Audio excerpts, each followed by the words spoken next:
Hello, എല്ലാവർക്കും നമസ്കാരം. രാത്രിയിലുള്ള മഴയെ തുടർന്ന് ഒടിഞ്ഞു വീണൊരു കൊലയായിരുന്നു. കൊലയെല്ലാം രാവിലെ തന്നെ വെട്ടി തോരനാക്കിയിട്ടുണ്ടായിരുന്നു.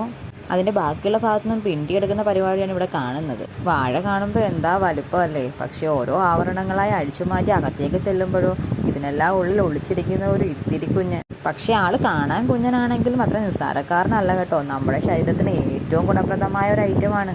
അങ്ങനെ പിണ്ടിയെ നമ്മൾ റെഡിയാക്കി എടുത്തിട്ടുണ്ട്. ഇനി ഇതിലേക്ക് വേണ്ട അടുത്ത ഐറ്റമാണ് നമ്മൾ പിച്ചാൻ പോകുന്നത്. അതാണ് ഇരുമ്പിപ്പുളി. ഇരുമ്പമ്പുളി എന്നിങ്ങനെ പല പേരുകളിൽ ഇതിനെ അറിയപ്പെടാറുണ്ട്. നമ്മൾ ഇരുമ്പിപ്പുളി പിച്ചാൻ ഇറങ്ങിയപ്പോൾ പിച്ച് തരാവുന്നേറ്റ് ഒരാൾ പാത്രവുമായിട്ട് വന്നിട്ടുണ്ട്. അങ്ങനെ ആവശ്യമായ പുളികളെല്ലാം പിച്ചി തന്നത് ദേവൂട്ടി തന്നെയാണ്. പിച്ചി പാത്രത്തിൽ കൊണ്ട് ഇട്ട് വന്നിട്ടുണ്ട്. അടുത്തത് കാന്താരി പിച്ചാൻ പോയപ്പോൾ അവിടെയും വന്നിട്ടുണ്ട് പിച്ചി തരാമെന്നും പറഞ്ഞു. ദേവൂട്ടി തന്നെയാണ് കാന്താരിയും മൊത്തം പിച്ചി തന്നിട്ടുള്ളത്. ഇനി ഈ പിണ്ടിയും കാന്താരിയും പുളിയൊക്കെ വെച്ച് എന്താ പരിപാടി എന്നല്ലേ, ബാ നമുക്ക് നോക്കാം. ആദ്യം തന്നെ പിണ്ടിയെല്ലാം ചെറുതായി വട്ടത്തിൽ അരിഞ്ഞെടുക്കാം. അതിൻ്റെ നാരുകളെല്ലാം കളഞ്ഞ ശേഷം ഇനി ഇരുമ്പിപ്പുളിയെ നമ്മൾ രണ്ടായി കീറിയെടുക്കുന്നുണ്ട്. ഇനി ഒരു പാത്രത്തിൽ കുറച്ച് വെള്ളം എടുത്ത് അതിലേക്ക് നമ്മൾ പിച്ചിയ കാന്താരിയെല്ലാം രണ്ടായി പൊളഞ്ഞിട്ട് കുറച്ച് ഉപ്പും കൂടി ഇട്ട് തിളപ്പിക്കാൻ വെക്കാം.